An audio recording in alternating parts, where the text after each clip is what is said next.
The AfriLit podcast shares the stories of multifaceted Africans, one episode at a time. The podcast aims to uncover the untold stories of modern and millennial Africans who are based in various parts of the world.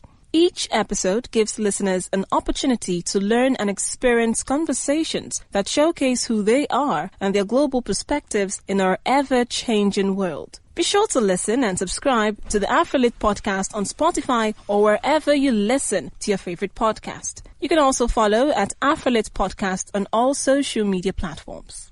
You're listening to the news at this hour on Africa Business Radio. Etihad Airways is asking cabin crew to take up to 6 months unpaid leave from September as it tries to manage the impact of the coronavirus pandemic. This is according to an internal memo and 2 sources familiar with the matter. The Abu Dhabi state carrier, which lost $758 million in the first half of the year, has been gradually resuming passenger services since June after grounding flights in March. In an internal memo, staff were told that the airline has more cabin crew than required and that many are not being rostered on flights, which is not sustainable for the business.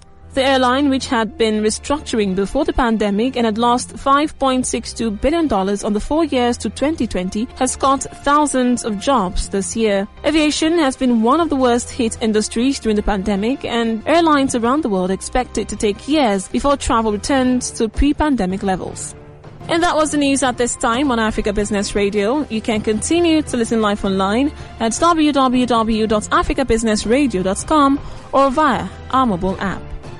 I am Rachel Chijindu. Thank you for listening.